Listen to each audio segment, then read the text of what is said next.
Welcome to Whitetail Rendezvous Podcast. This is Bruce Hutchin, host and executive producer.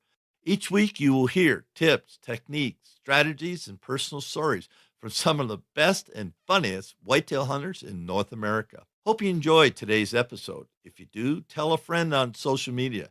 If not, tell me and I'll make it better. Thanks for listening, folks. Hey, folks, we got a new sponsor. It's called Buckwild Coffee. What's so special about Buckwild Coffee? Well, a gazillion people go to Starbucks every day and drink coffee. Well, why shouldn't Buckwild Coffee offer you light, medium, or dark roast with free shipping? All you have to do is go to whitetailrendezvous.com, go to shop, and order your coffee, and I'll ship it out for free. Hey, thanks so much for visiting Buckwild Coffee. The best brew in the West, the best brew around the campfire, the best brew in the hunting shack, the best brew anywhere. Buckwild Coffee. Get yours today. This is Whitetail Rendezvous, episode number 419. On today's episode, we're going to head to Ohio, meet up with Travis Williams and Travis Shire. And they're with Shedding Light Outdoors. And they're going to talk about some techniques that everybody thinks they know about, but they're going to tell you why they work. One such technique is adjusting the placement of your stand during the season. Hey, sit back, relax, enjoy the show. Hey, folks, welcome to another episode of Whitetail Rendezvous. This is your host, Bruce Hutchin. And we got a couple of Travises on the show today. We got Trav Shire and Travis Williams. And they're with Shedding Light Outdoors. And what's Shedding the Outdoors all about? Well, it's about a couple of passionate hunters. It's about loving the Lord. And it's about a couple of average Joes. Actually, there's three of them, Joes out in Kansas. They're average Joes known as the Joe staff. So, hey, guys, we're going to talk about adjusting to deer movement today. We're going to talk about setting realistic expectations. And finally, we're going to talk with Trav about traditional archery. So, guys, welcome to the show. Hey, thanks for having us, Bruce. Appreciate it. Thank you. So let's start right off and talk about Shedding Light Outdoors and what's that all about and why you guys started. Yeah, the three of us all went to college together. We met there, and Trav and I started hanging out, and we started shooting these parody videos. This was back, when was it, 2005?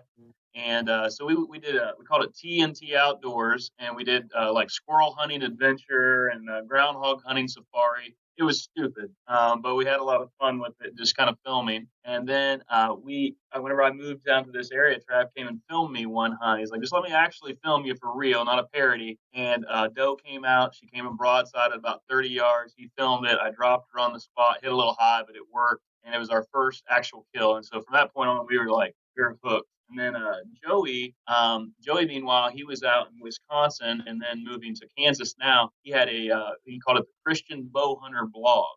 And so we all got together 2 years ago, 2015, at Trav's wedding. And before the wedding, we got to talk and said, why don't we just combine forces here? And we thought of like a catchy name. We thought Shedding Light was pretty cool. And I knew a buddy that could do like logos and stuff like that. And so that's how it all started. Our mission was simply just to use our passion of hunting and our passion for Jesus and use hunting to share our faith with others. So it's really more of a ministry. Now, what about this average Joe thing? What's that coming from? Well, we don't claim to be experts here. We are learning every day of the woods to learn.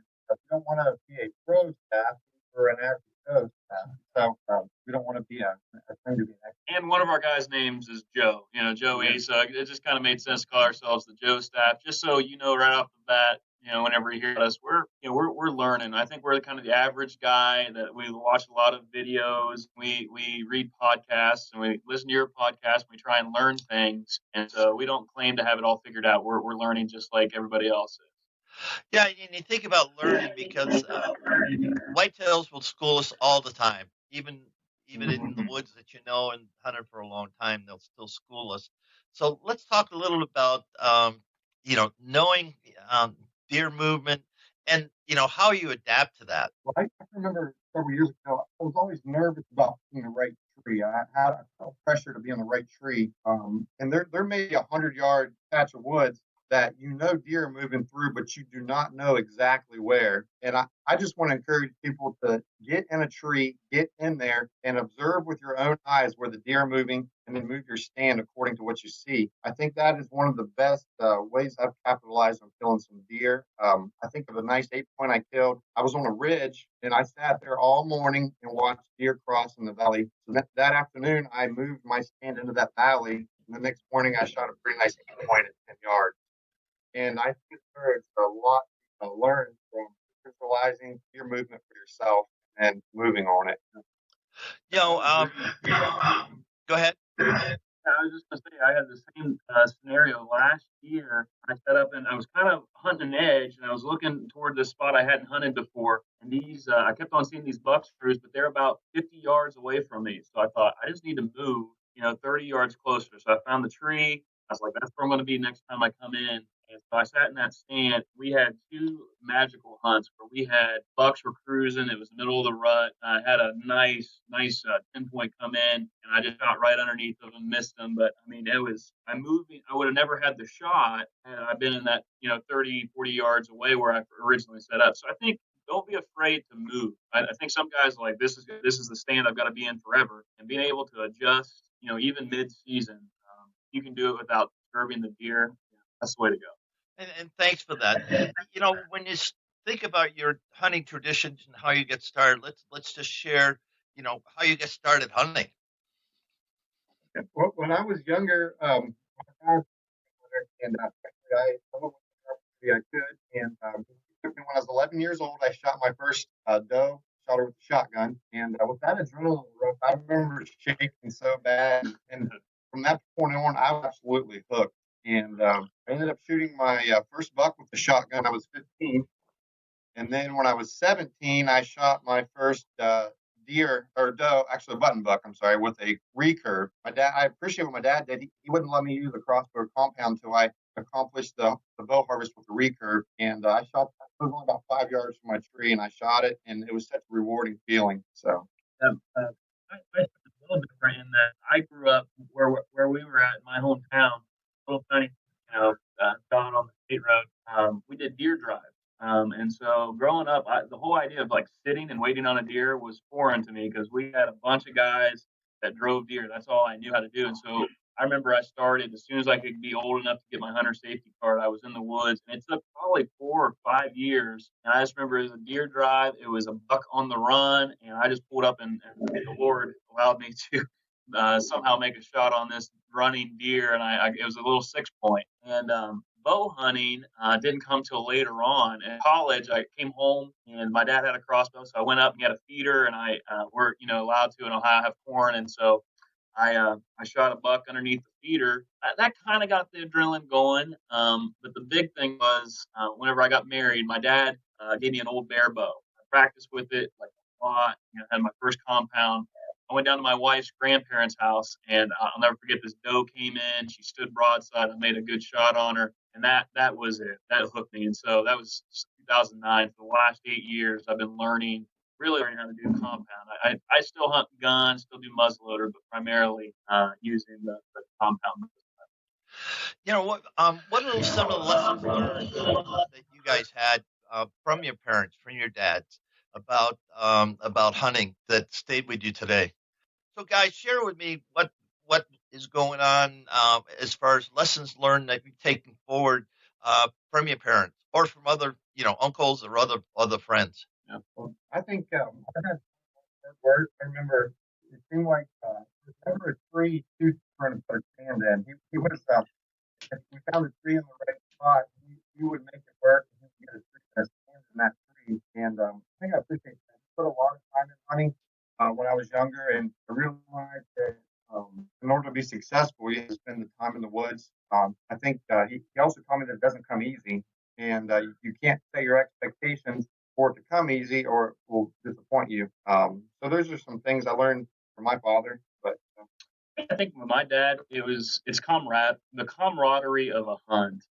There's something fun about going off by yourself and hunting, but my dad always was. He went to the deer drives, and he would just joke and laugh. And then in the evenings, we'd get together with some guys after we had, cut up deer, and we'd play cards and we'd laugh. I learned, from my dad some hunting tips and things like that. But the main thing is, man, there's just something special about being able to go into the woods with somebody and just, laugh, smile, and enjoy the experience. So Trav and I, that's a lot of times we like to film each other, but really we just like to laugh, joke, and just enjoy. He shot a doe last year, kind of hit her far back with his recurve. I drove up the next morning to be with him and just capture him whenever we found her, laying right where he thought she'd be was fantastic. So I think the camaraderie is probably one of the main things I learned. When you think about your hunting experience to date, what's one thing you'd like to share with the listeners that is important to you as far as archery hunter?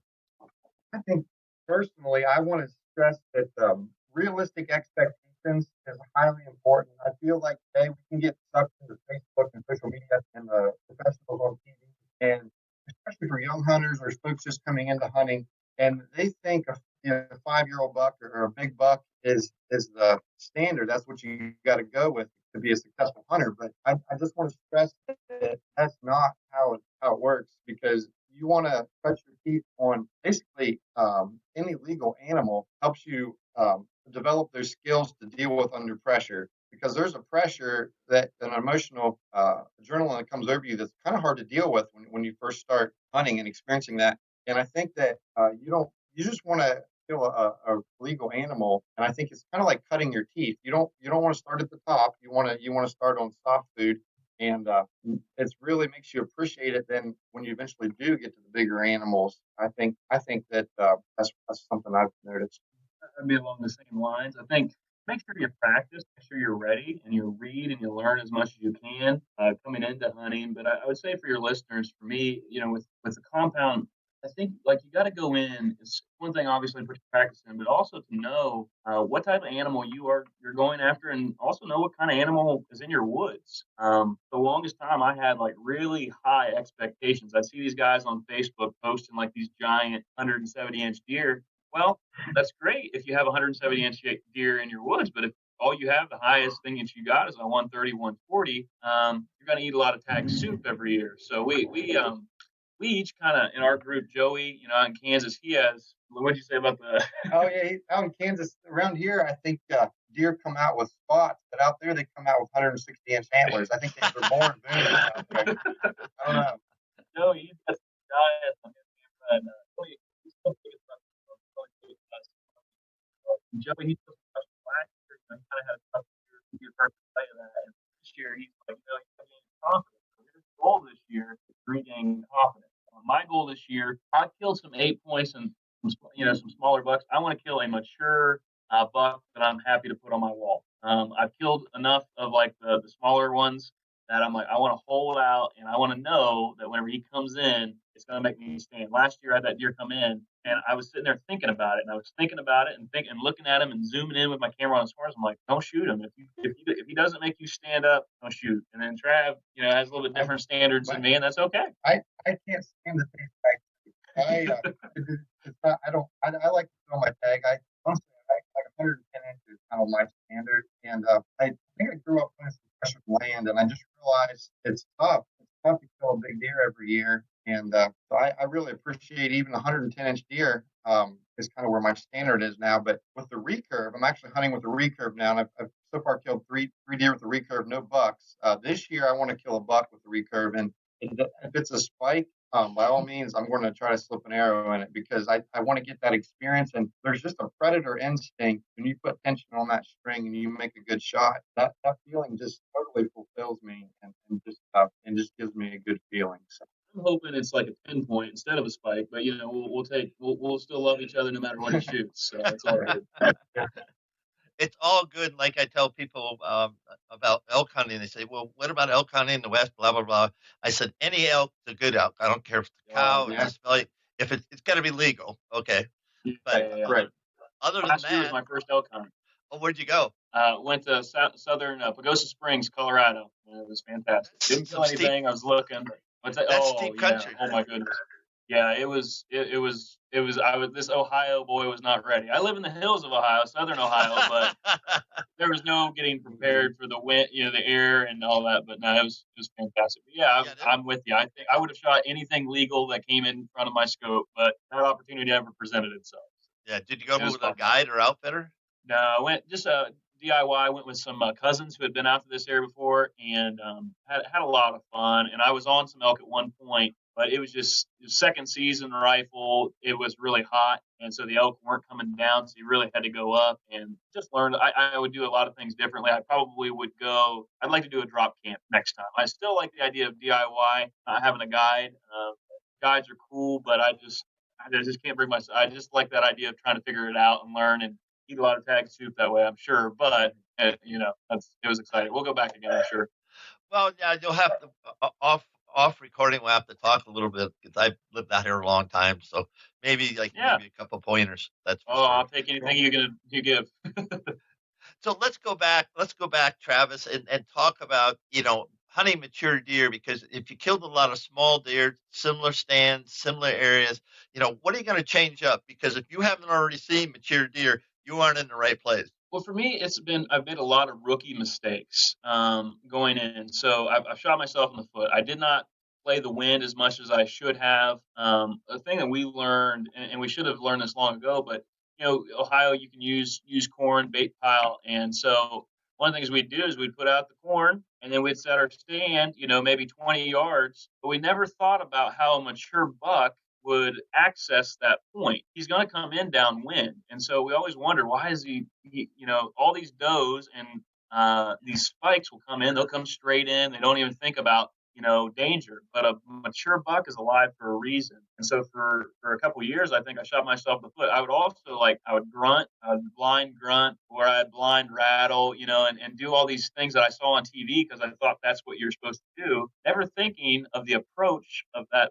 buck. He's going to come in, and if downwind is, I don't have a clear shot or it's thick or, he's going to win me. So one thing is thinking about his approach. Number two, for me, is also caring about my scent. I've recently gotten more serious about using the right stuff, putting the laundry detergent scent free. And then I got a crusher bag and all that stuff. But the third thing I think is, like we said before, thinking about those bucks know a lot of times where we're at.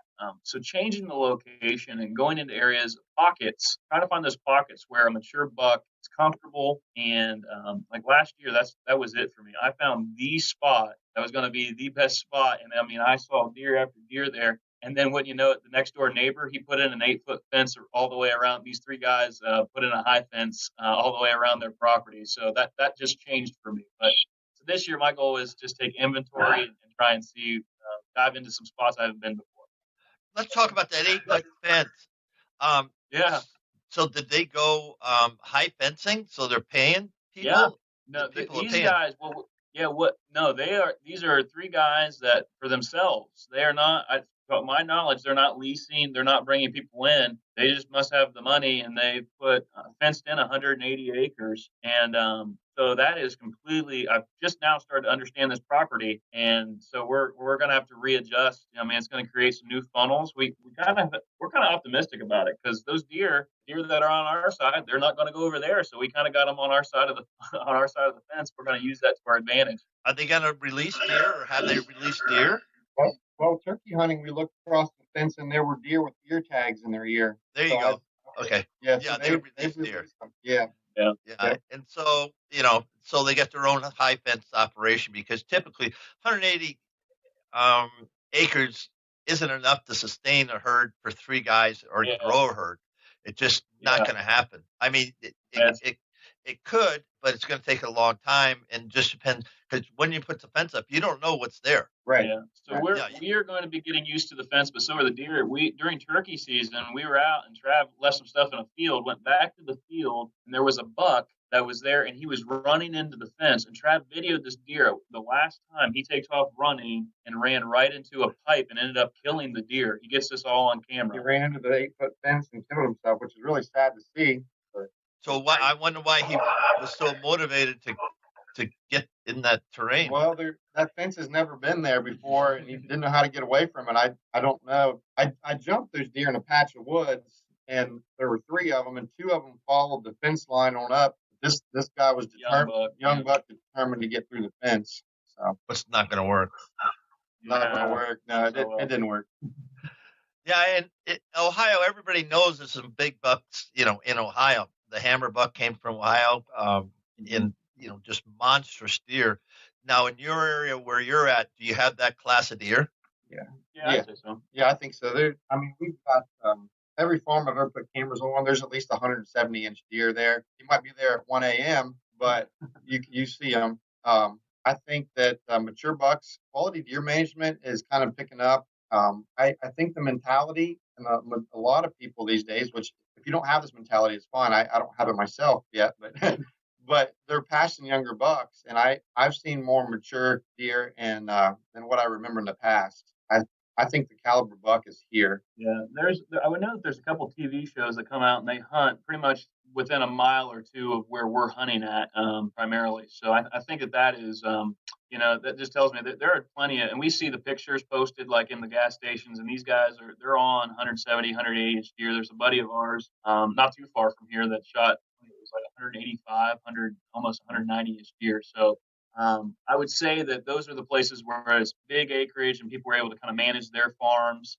And there's some soybean cornfields around where these bucks, can have the habitat to get big. So yeah, we have them. It's just getting on them. Now, how big is the area that you hunt? What's your acreage?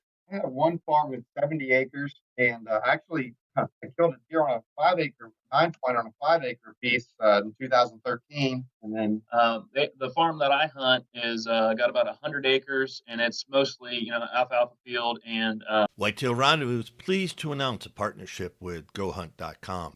Who's GoHunt.com? Well, if you're a DIY hunter, you need the information at GoHunt.com/insider. Why? Because it provides 4,200 profiles, every unit, every species, and every season. Furthermore, they give in-depth analysis, interactive maps, unit access, and seasonal trends. Draw odds are very important, and they give you the most accurate information in the business. All this is available when you go to GoHunt.com/insider. Make sure you use promo code WR when you join Insider. You'll get a $50 gift card for GoHunt.com Gear Shop. All in all, if you're hunting out west in 2018, GoHunt.com Insider is where you need to be to get all the research information. When you use promo code WR, Whitetail Rendezvous receives a small commission from GoHunt.com. Woods, so it's a pretty good property. And then we've also, last year, we got a dairy farm that we're able to hunt. It doesn't have a lot of woods, but the woods are really good there, and we're just now starting to learn it a little bit. What's Billy? 3 or 4 small parcels, I think. I don't think they're huge. He put in a food plot out there, which we haven't done that here yet. We just don't have the area for it yet. But Joey's got some good spots out there. Yeah, Kansas is hard to beat. It's all about getting in the right place, like anybody. It's just you just got to get in the right place. But hearing what you're saying about your land, it doesn't take a lot of land. You just have to be on a pinch point, a funnel, a saddle, where they're gonna travel through. And the whole secret is, I think you said it before, is setting up your stand and being adaptable. Really, what I tell people or talk to people about is long distance scouting and not even hunting the area, until you see the deer that you want to kill. That's another rookie mistake I made. Yeah, I did that a lot. First year, I just love hunting. September, I love to hunt, and so I'd go out my best stand. We have probably 7 or 8 stands on that 100-acre property.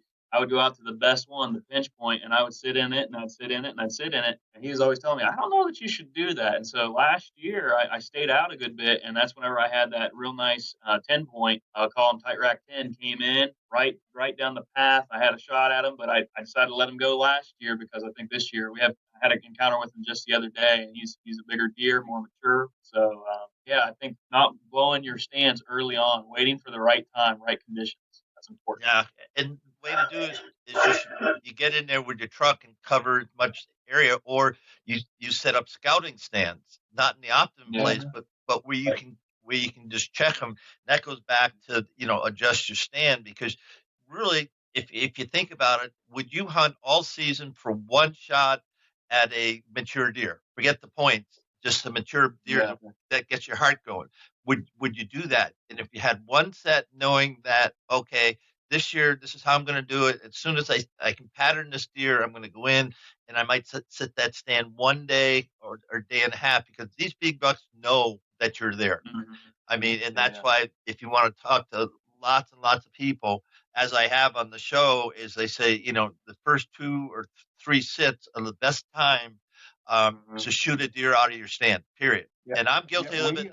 I'm guilty of, like everybody else. I've got favorite stands that killed a lot of deer out of, and I just hammer that stand when I shouldn't. It's important to have a couple extra properties too. For us, we have a couple spots like that dairy farm. We were able to hunt it. Like, it kind of scratches the itch a little bit in early season. Not that you can't get an early season kill, but it keeps you out of. We actually have another spot that we're able to hunt this year that's adjacent to the 100 acres. Just got permission to hunt it. It's about 40 acres, and I don't think it's going to mess with stuff. So you have a couple of those places where you can go in early season, pre-rut, before they're really moving a lot, and you don't mess everything up too. There's a particular place on that 70 acres. It's a patch of woods, kind of isolated pond. But anyhow, we've killed. I have another friend. We've killed in the last, I think, 6 years, 420-inch or better bucks there. And there's these big scrapes in there, and you can put a camera there October 1st, and you will not see a deer at that scrape until October 29th, probably. And we've hunted that area in October, not seen a buck. And you go in there in November, and it's just crawling with bucks. So I think hunting a property multiple years really helps you learn it. And I think we've got to the point now, we don't even go in that area until the calendar says November, and saves us a lot of time that we don't have to be in there and not see anything. That makes sense to me. Now let's talk about, traditional archery. You'd said that, you feel like a predator. Let's talk about how you started off. Your dad had you shoot your first deer with a recurve, then you went to a compound and such. But what's important to you, and what's some of the tips you want to share with the listeners about, not going backwards, but changing it up and leaving the compound at home and going up close and personal? Yeah, well, I tell you what, I actually grew up shooting a recurve 87, and I've shot, probably 8 or 10 groundhogs with it. And then that, of course, my first year was with the recurve, or first year with the bows with the recurve. I hunted with the compound for several years, and in 2014, I was sitting in a stand, and I killed 2 does within 5 minutes with that compound, and I smoked them. They went 50 yards and fell over. And that morning, I kind of had the feeling of it almost being too easy. I was kind of like, wow. Is there not more to this? And so that kind of got me the recurve itch again. So 2 years ago, I picked up a recurve, started practicing with it. And last year, I was able to harvest two mature does with it. And, I actually got my compound out the other day, and I looked through the peep sight, and it just feels busy. When you're looking through that peep sight, it's kind of busy. And I just like the open, natural feeling and of looking at a spot, and the arrow just magically goes there. Basically, people might think it's something special, but if you have the mental and the physical coordination to throw a baseball or a football or a frisbee, any of those that's the same kind of muscles and the mental capacity you need to shoot a recurve bow. So it's nothing really, no rocket science behind it. Practices a lot. Dude, every time I call him, like, what are you doing? Shoot my recurve. What are you doing? Shoot my recurve. 5 days a week. And we went last year. We went frog digging, and he used his recurve and was shooting frogs with the recurve. Like, that's how much this dude practiced. So. I love it. It's kind of addicting. But one thing I learned, I did not practice from a tree stand last year. And there was a morning I was up. My torso was probably pushing 30 feet. This platform was about 25 feet. And I had deer within 10 yards of me. 4 different deer I shot right over their back. I'm talking just a couple inches over their back. Left and right's perfect, right over their back. And 4 of them. And that's not easy to do, by the way, because I don't know how, it's kind of an elite group. I put myself in I call it the 4x9 group, because missed 4 deer by 9 o'clock. But I got to thinking and practicing and researching a little bit, and that arrow goes high. At that steep of an angle and that close, it's going to go high. So I've been practicing from a tree stand this year. I got one hung in my backyard, and I'm optimistic that I'm going to be able to correct that hopefully this year. So that's one thing that was very educational last year. With compounds, 60, 70 pounds is not uncommon, but my recurve is 45 pounds, and I've shot through deer with it. 40, 45 pounds. If you're starting out, that's all you need, because you'll develop bad habits if you get too much weight. So that's just something to think about if you're ever thinking about getting into it. But I don't know. I'm just really, really passionate, and I'm to the point where I would rather eat my tag and hunt with a recurve every day than hunt with a compound and fill that tag. So it's just I don't know. I don't know how to describe it. It's such a fulfilling feeling to be able to do that, and I just God's blessed me with the ability to do that. I'm thankful for it. So Have you guys members of Pope and Young? I've got 2 deer that would qualify, but I've not registered them. So no. Are you members though? You should be members? members. Oh no, huh? No, I like. I mean, it costs nothing. I mean, it's really? crazy. Well, Actually, we should look into that. Yeah, Jim Willems has been on the show twice, and he's quite a guy. I mean, he's traveled around the world hunting, and I think of I was just reading the recent. I don't know how recent it is, but a copy of Pope and Young and Fair Chase, and I just read the stories of one guy, Marv Klinke, out here in Colorado. He's just famous. I mean, the guy's unbelievable. He shot everything that he's ever killed with a traditional bow, everything, and that's sheep. I mean, he's killed a lot of stuff, really a lot of stuff, and some great stories that I've heard from him about stalking and getting up close and personal. But Jim Willems, who is the president, had a good piece about how all archers, and I'm giving a little shout out for Pope and Young because I think it's important that all archers need to be membered, because we're quote unquote a dying breed, if you will, in actuality, because we're not recruiting enough young kids. So think about that. In Pope and Young, we will. I think it's $25. I mean, it doesn't cost that much, but the benefits of just supporting our sport are huge. So there's my soapbox. There's the shout out to Pope and Young. One other thing, I appreciate that. We will look into that for sure. One other thing I just crossed my mind with the recurve is my stand height and what tree I get in. I would rather be in the 10 to 15 foot range with a lot of branches on a tree that's only 5 or 6 inches in diameter, rather than a tree that's 18, 20 inches in diameter and like a telephone pole, because just being close to the ground makes that angle less dramatic. Also, a lot of guys say 20 yards for recurve. I'm actually limiting myself to 15. I want that shot to be a slam dunk before I even put tension on the string. I want to have no doubt in my mind that arrow is going to go through the lungs, or I don't even put tension on the string. So we have a deal worked out where I'll film him recurve hunting. Last year opening day, I was like, I'm filming you, man, but I'm taking my bow, and if it's 30 yards where I know you won't shoot it, I was like, then you film me. And he's like, all right, that's fine. So last year we had this ravine in front of us, a field out to our left, and there's a path that was leading right down to an open shot for him. And these 3 does came right down the path, and instead of coming down to us, they bailed into the ravine. And I had already arranged, but it was 30 yards. So I was like, Trav, I'm going to take this one, the last one. He's like, do it. So I stood up, and I accidentally bumped my camera, so I didn't get the shot on camera. I was so mad at myself. But I'd also spent a lot I practiced from a stand, because I kept on hitting deer high. So even with your compound, getting up in there and practicing. I practiced that shot so much last summer. It was double lung. She went 40 yards and crashed. So if you got a recurve, buddy, go out with them and then work out a deal where wherever his range ends, that's where yours begins, and you can work out a deal. Then you have to shoot them before they get close enough. That's funny. That's really good. I like how that came. When you think about it, young people, we just talked about a little bit about the importance of recruitment. What's your thoughts? I know Travis, your family ministry pastor there. There's going to be a lot of kids there. So how do you share about hunting to the kids that you come in contact with? Get them into the woods if they have any interest at all. I just one of the students that was kind of coming, he was coming back to church some. His parents weren't there initially. He started coming back, and I said, "Hey, you like to hunt?" He's like, "Yeah." So I took him back home with me to the deer drive, and he killed a buck and he killed a doe, during the deer drive thing. So that was getting him in, and then we started bow hunting the next year. And so I think just taking kids, like, you've got to be self. Like, I want to kill a buck and I want to put it on the wall, but which is more important, doing that or taking a kid with me? And but potentially potentially during that hunt, I might be, giving up that opportunity to shoot that buck, but I'll do that any day.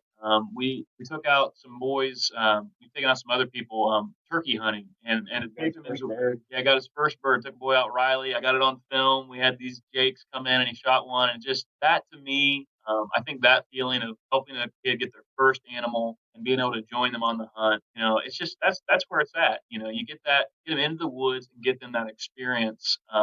That's what it's all about. Yeah. Once they experience that, they have that adrenaline rush come over them, that fulfilling feeling, they're hooked. And they want more. And so getting them that first experience and first and second experience, that really is cool. And I think another thing, I've got multiple bows. A lot of archers have multiple bows. If you do, you have a youngster that's interested. Of course, they probably won't be able to purchase their own equipment, but let them borrow a bow for a season. Take it over to them in June or July, get them set up, and then let them borrow it. I think that's a good thing too. Yeah. One of the boys that shot the turkey, Riley, we right now is my hometown's homecoming, and they have a booth downtown where you set up a booth and people come by.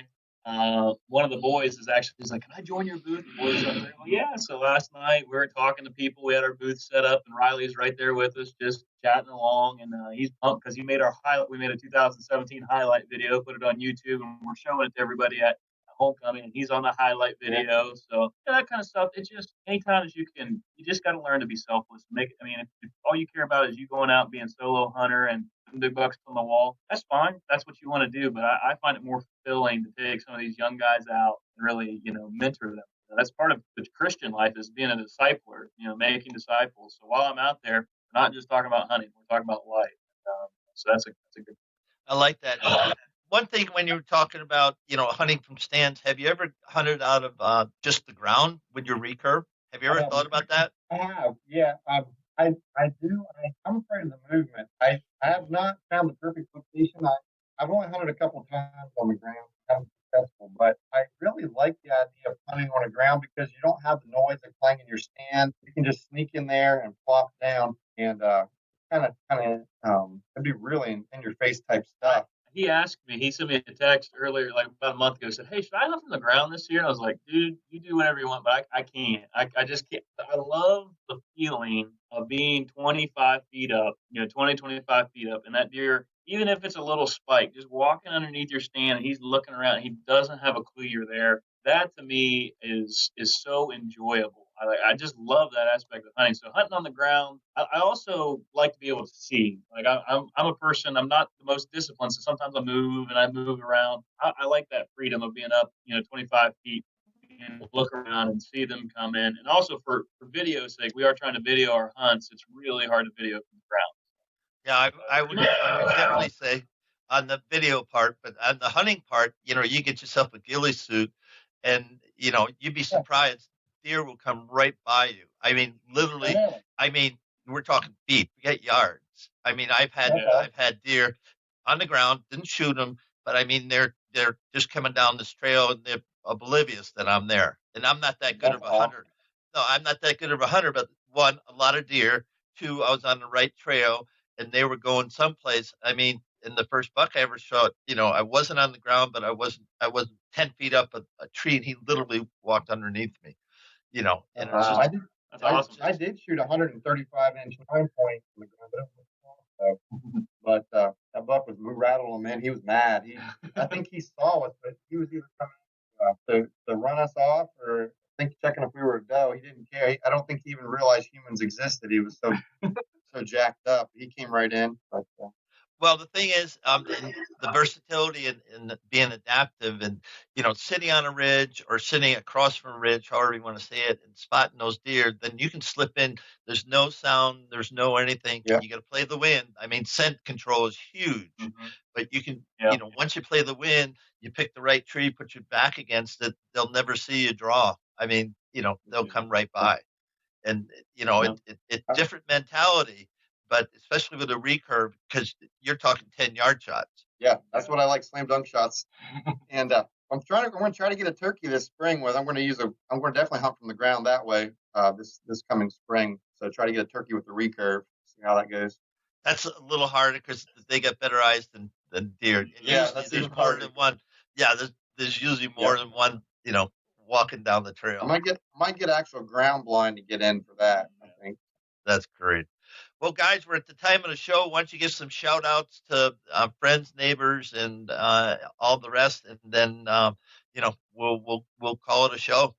All right. Well, we just want to thank everybody that supports us, and as many of you guys know that do support us, we are selling some T-shirts to help our ministry. So whenever we go to homecoming, it's like $100 to set up a booth and get shirts and things like that. So if you go to sheddinglightot.com or go to our Facebook page or Instagram, you can find a link to support us. And we got all different kinds of collars, green, blue, and all that with their logo on it. We got hats.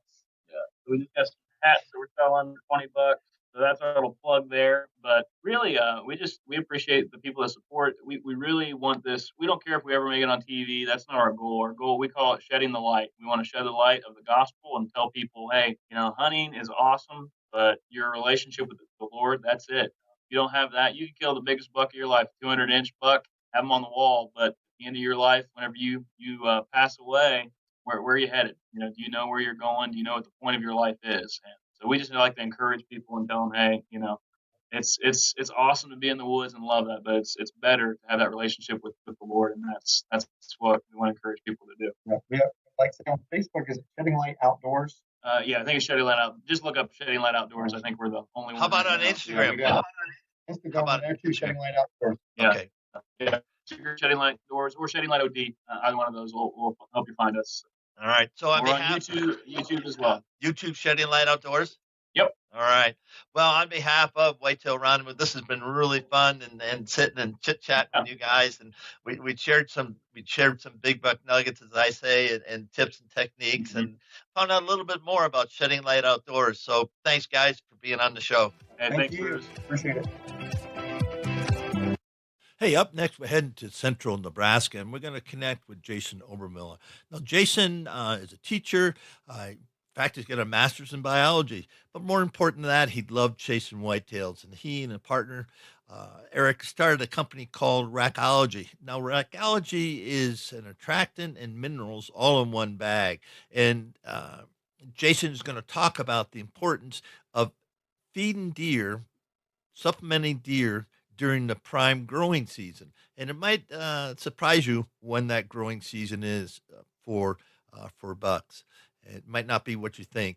And so stay tuned, enjoy the show, and Jason and at Hey folks, we got a new sponsor. It's called Buckwild Coffee. What's so special about Buckwild Coffee? Well, a gazillion people go to Starbucks every day and drink coffee. Well, why shouldn't Buckwild Coffee offer you light, medium, or dark roast with free shipping? All you have to do is go to whitetailrendezvous.com, go to shop, and order your coffee, and I'll ship it out for free. Hey, thanks so much for visiting Buckwild Coffee. The best brew in the West, the best brew around the campfire, the best brew in the hunting shack, the best brew anywhere. Buckwild Coffee. Get yours today. Ecology has got a great story to tell. Thanks for joining us. Be sure to tune in tomorrow for another episode of Whitetail Rendezvous, where you can listen and learn from the experts so you can be more successful on your next hunt. Until next time, listen, learn, and succeed.